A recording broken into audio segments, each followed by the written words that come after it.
Welcome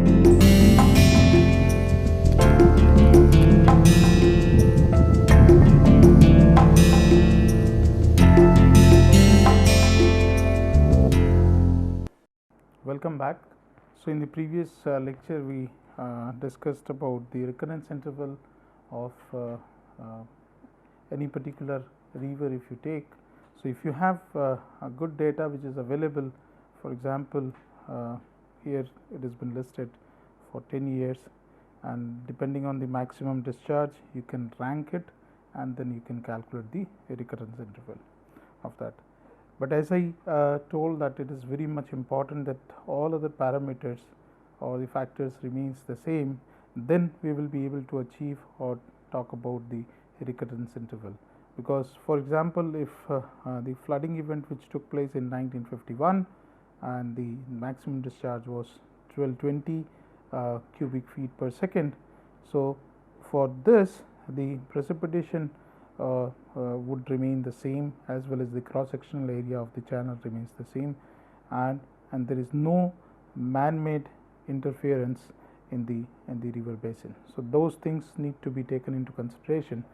But nevertheless, what recurrence interval we see here will play a very important role in flood controls and hazard analysis.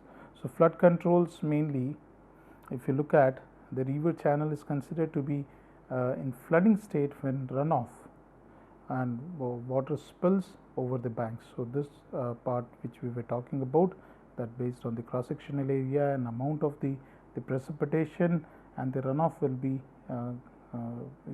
be controlled by the deposits or the lithology of that area of particular site or the basin. So we have also saw few examples in terms of that if you are having the sandy soil, or the lithology is purely sand which is very porous, so infiltration will be very fast and we will have less runoff, and even that can be reflected in terms of the drainage density which we were talking in the previous lectures. Now during floods, stream carries and deposit excess mixed sediments, that is bed load, as it is required that the channel should be periodically cleaned. So there is one example which I will be coming quickly in the next slide. So this point is mainly for the cross sectional area. So if you doesn't clean the channel, because during the floods it will try to deposit excess load which has been carried, because it will be in the more water is available, as well as the velocity will be different, will be on the higher side. So you will have more mixed sediments as in bed load which are coming and will be deposited after the flood is over. But in the sense that will reduce the cross sectional area of the channel.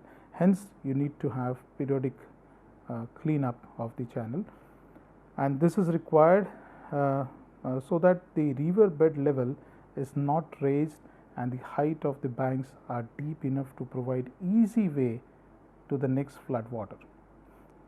And in most of the developed countries, and even there are few examples from India also, where the river training has been done, or a river is forced to flow through a particular path, so that you siphon out the water as early as possible. That is, it provides easy way to the water to flow as early as possible. Additionally, flood protection can be gained by construction of short walls adjacent to banks. That is, we have seen the example of artificial levee, and from 1 to 3 feet high, which may allow some vegetation to grow within the river channel. So there are few more examples from Japan and all that, which we will be discussing in a couple of slides later. But these are all the different techniques which will also benefits the wildlife, fish population, and also it will create a scenic view. In Ahmedabad, the Gujarat government has done what we say created a river front, which has also created several parks along its banks, as well as the the parks which, or the road for the pedestrians, and beautiful roads which are been constructed along that. At the same time, the depth of the river channel has been maintained because it is completely lined up. Either we say that they have put the artificial levee, but that has resulted into the easy way of the water to pass through. So, this is the example which I was talking about, and we also discussed this when we were talking about the landslide. But if you talk in terms of the floods, then what was happening here, this is an old photograph taken in 1960s. So, we have a landslide here, the active landslide where the material is, or the shear zone has been present because of main boundary thrust. So, a lot of material, loose material is available, and if there is even smaller amount of rain, the material will be put into this channel. And slowly what was happening is that this bridge is getting covered up.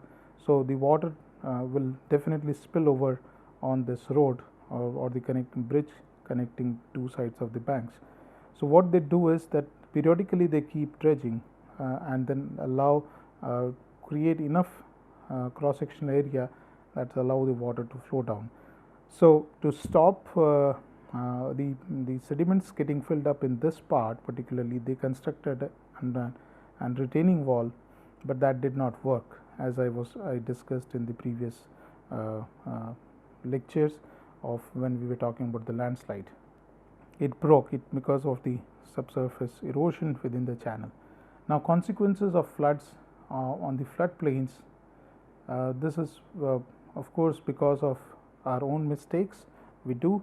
So, if you take the hydrograph discharge on the y axis and time on the x axis, then what we see is that period of rain here remains the same, and this hydrograph is quite smooth. It is not picked up, but it is quite smooth. This is original stream flow.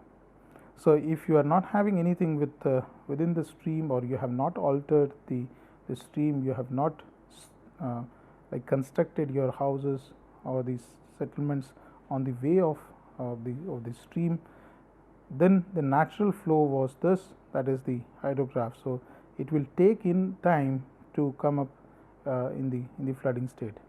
However, this hydrograph is after urbanization. So, basically what we have seen and experienced in most of the cities, that we will fill up several low-lying areas, or maybe the channels, and block the channels, and after doing the artificial filling, we will use that land for urbanization. And this is very common either for the construction of parks, or you will come up with some colonies or the settlements, that is the civil structures. So, this hydrograph is after your urbanization. So, the time lag which has been seen from the original is this one here. Okay. So, this is a time lag. So, very short time after the rainfall remains constant here, but the discharge has increased. At the same time, the time which was between the rainfall and the river getting into the flooding state has also reduced. So, this is very important to understand, and this example shows that how things will work, and how we will be affected if we are not having the complete understanding that what has happened in the past in terms of the flooding events, or the water levels which rose in particular channel during the historic time.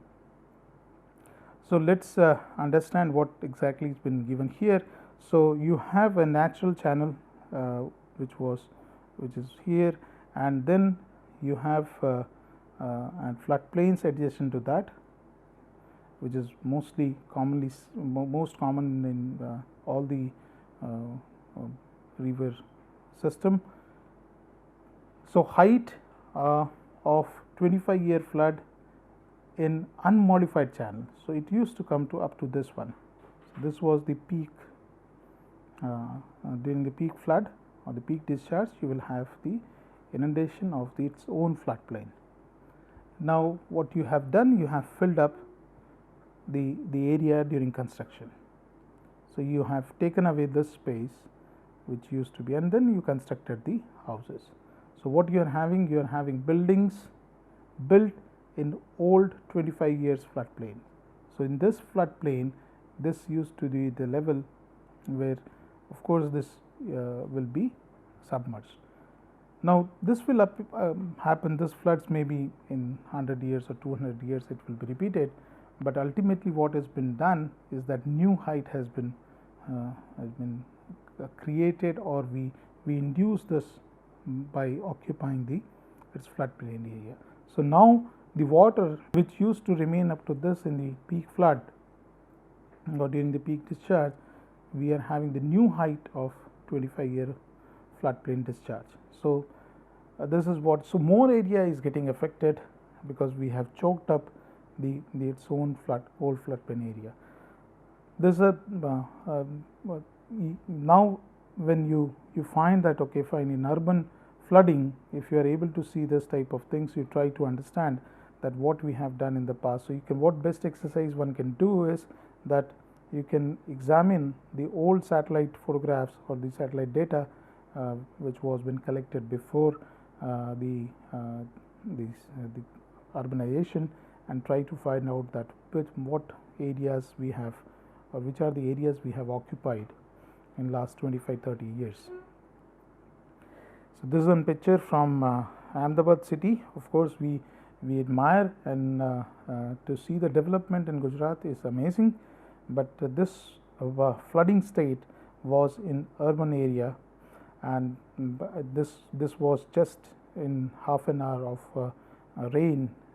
This was completely, and this is the main road which connects the Gandhinagar and the other part of the region, and this is on road, but the subway or the low-lying areas or the under bridges areas were completely filled up. So, you were not having any connectivity. So, this photograph was taken by me when I faced this at night, and I faced the issues like reaching home, and the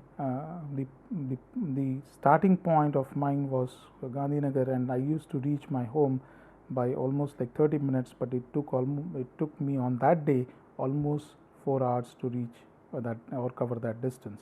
So, this is mainly because of the inadequate drainage which was not available, because we kept on using the areas of the river channel itself.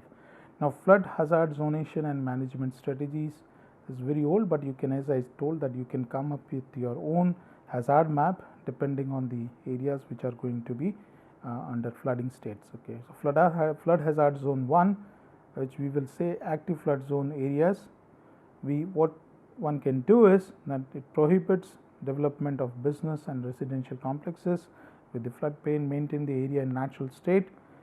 Flood hazard zone 2, mainly in the areas where we are having alluvial fan deposits or the landforms, and the plain areas like Indo-Gangetic plain, and within channel depth less than 1 meter.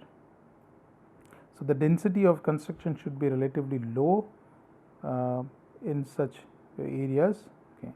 Dry stream should be maintained in natural state, or the density of the natural vegetation should be increased to facilitate superior water drainage and infiltration. So, that will reduce your runoff mainly. Construction of houses should be at higher at local level. So, doing so, like for this you can use high resolution satellite data, and also now you can work out with the mapping with UAVs and all that. So, detailed geomorphic map should be available, which will talk about the digital elevation model, and based on that you can work out that how much area will get inundated during the flood if you are having the water levels of from the past floods. So, flood hazard zone 3, dissected uplands and lowland slopes, drainage channels where both erosional and depositional processes are operative along gradients of generally less than 5%. Okay. Similar to the flood zone 2, you can take the precautions here. Roadways which traverse the channels should be reinforced to withstand the erosion, because this is very important. And you should take into consideration the landforms also which you will come across in that river basin. Either it is meander, braided, or you are looking at the straight channel. So those all points we have discussed. Also we have discussed about the landforms and channel forms. Okay, we also discussed about the channel drainage pattern, which will help us in understanding that what will be the erosional pattern and what is the rock type or the lithology of that area. Flood hazard zone 4 are the steep gradient drainages consisting of inside channels. So we will have deep channels, deep cut channels in the area adjacent to the outcrops and mountain fronts. Okay, so this will be closer to the mountain fronts. So what we expect is that we will have a coarser bed load. So that can also affect the coarser bed load if during the flood, can affect the if there is a residential area in that region.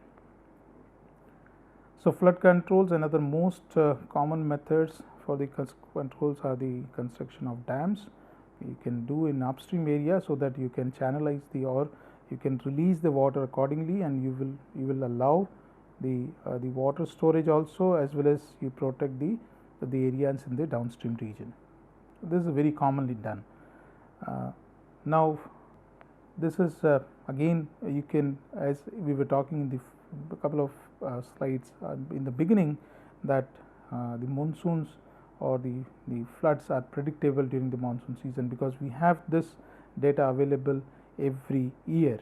So that in that sense we have very good amount of data which can be helpful for us in understanding the flooding state of that particular region. This photograph is from Modis and from the Brahmaputra valley, which shows that this area will be affected because of the heavy rain.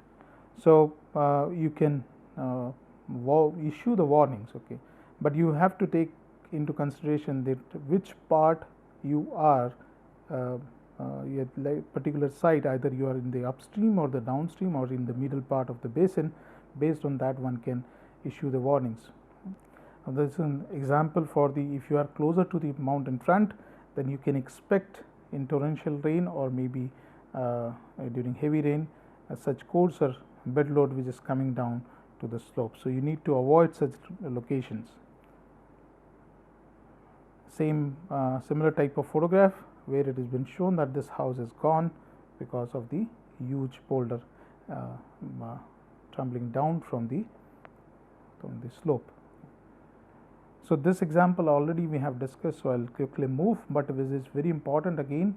If you look at that, the low lying areas, without having proper understanding of that, what will happen during the peak discharge, as we were talking in that what is the hydrograph which you were having in the normal channel original, and then after occupying its floodplain areas, what has happened. So you eventually what was been seen or we saw in the previous slide was that the flow depths increased, okay, in this area. So this was the photograph in 1978, as we discussed this for the landslide, but this also is true for the flooding events within the channel. And for the landslide, I was talking, more important was the undercutting of the channels or the cliffs. But for this, what is most important is that we have allowed the people to go for construction in the just adjacent to the riverbed, and definitely with the sediment size and all that. If you look at closer to this area where I am pointing out here, there is a photograph. Maybe I am not having, but here what we found was that the sediment size were almost like 2 meter in diameter. So you can understand that what sort of magnitude of flood one can expect in this channel, and what will be the flow depths, and what will happen definitely when there is a peak discharge in this channel. All these houses which are sitting along the close to the river valley, that is on the terraces, will be affected. This is again one can easily monitor. This is from the Dartmouth Flood Observatory. These are all done by remote gauging stations, and the map shows 2000 flooding events in 2003, 2002 and 1999. So based on this, one can prepare the flood hazard maps. Another satellite picture which is very important, and we discussed in the previous lecture also, that how the channel of Kosi, which used to flow through this region and it flowed for several years, took up the new path, but this path is its own path, that is in value channel, and this happened in 2009. Okay. So with the help of the data which has been so the satellite data and the gauging stations, you can understand that what will be the peak discharge and which are the areas which will be under flooding. So the red portion, this image is from October 12 to 13, 2009, but it also shows the inundated areas close until 1999, this region. So most of the time this areas, like in 2009, the this river was under flooding, that is your Ganges, this is and then even Brahmaputra was under flooding state, on that, and the inundation which has been shown here. So we understand that this region of in the Indo-Gangetic plain is affected every year, almost every year. So these are the gauging stations. These are all satellite river watch of Indian subcontinent from the Mount Flood Observatory, close up of that. So based on these gauging stations, one can also try to find out that what will be the discharge and what is the current discharge which is available during the monsoon season. Now flood management is of course a very important aspect, where people have been adopting different techniques like hard engineering, soft engineering and administrative measures. Okay. So after doing all that, of course the administration should be quite active in playing its role. So you have, what you do is hard engineering. You can come up with it based on the recommendations of the surveys and all that, and having understanding of the past floods, one can come up with the construction of embankments, dams, levees, wind dikes. This we will come in the what are the wind dikes, and then density tanks, detention tanks. So this can help us in putting the water away from the channel in some other area or the storage areas, and then slowly can be released. Okay. The dredging of the channels, channel straightening and the river interlinking. So river interlinking can be done where you are having you have the understanding that one river basin is having enough water and can get into the flooding state every year, whereas other regions in the nearby regions are not have the or the rivers in the nearby regions are not having enough water. So you can put that excess water to those rivers, and that can help also in terms of rejuvenation of the rivers, as well as we can use the water for irrigation and for the mankind in that region. Okay. But the issues remains is that in India or maybe in any other countries are that when the river basin or the river flows through any particular region, it has a different lithology. So chemistry of the water will differ from one place to another place. We can have a very long discussion on this part, but yes, of course, these were the points which were been raised by during one of the workshop where we talked about the river linking. So how we can control the chemistry, it is quite difficult that is the water chemistry of a particular river. Anyways, then we comes to the next one. Then we have the soft engineering, where you can do afforestation, river restoration, wetland restoration, watershed management, flood risk and vulnerability analysis, floodplain risk zoning. So there are a few more things here. Okay. And then finally, with this information, you can issue the flood warnings, rescue and evacuation plans what you are having enforcing floodplain zoning regulations. So, what I was showing in the previous one of the slide from Himalayas, that if we enforce the floodplain zoning and regulations, that we will not allow you to settle down here, that will help us in finally saving the lives, okay, and flood proofing. Okay. So, you can do that also by having issuing the warnings and all that. So, hard engineering, that is these are what is the wing dikes which have been constructed, and this is an example from the Chinese river, where they have constructed the wing dikes, and this also tries to distract the flow. Okay.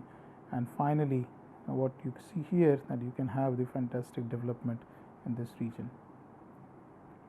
So, basically the wing dikes will be helpful in slowing down the velocity here, and to some extent it will reduce the impact on the areas in terms of the erosion and all that.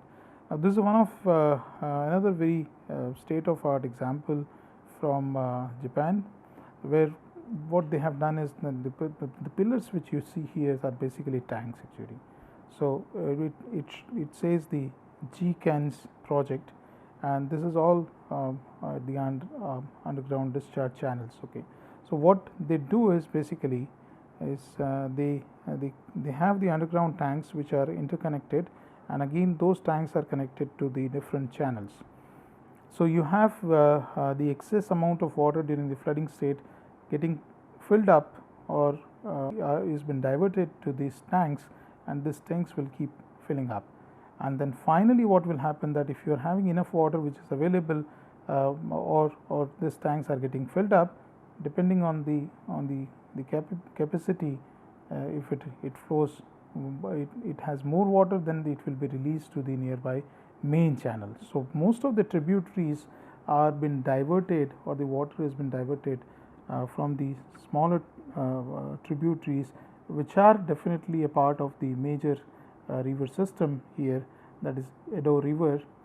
But whenever there is so this will, what basically it will do is, it will reduce the water getting into the main channel, and it will restrict the flooding in the main channel, because this will if this channel gets more water or runoff, then you will have the flooding state very soon. But so that has been reduced, and slowly it has been released in the area where you are having less population. So, it will be completely siphoned out from that way, or we can say that it has been diverted, and even this can be used for other purposes also. So, this is what how it works actually. So, you have the collection from different channels here, the water is getting in. So, these are the names of the different channels which are the tributaries of this main channel, Edo channel, and of course, it will be released in the same channel. So, you are not wasting the water, but you are siphoning out the water or in the urban settlements. Okay. So, you are not allowing the water to overflow in the urban settlements. So, in that case you are protecting that. Okay.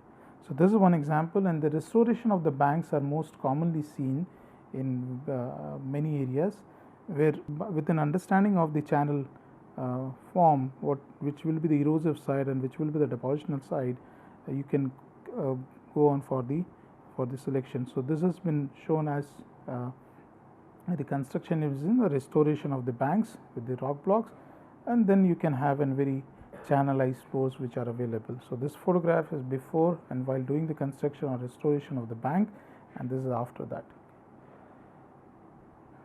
There is a flood from these 1958 and from US. So, this is before the channel the river training was been done, that is the flow was channelized, and then this one is before and this one is after in the same river. Okay. So, this is another technique what we were talking about, the flood control. This is from Tokyo. So, even you can see that the river is been channelized, and the houses are sitting at the depth very close to the river bed, or this flow depths are very close to this.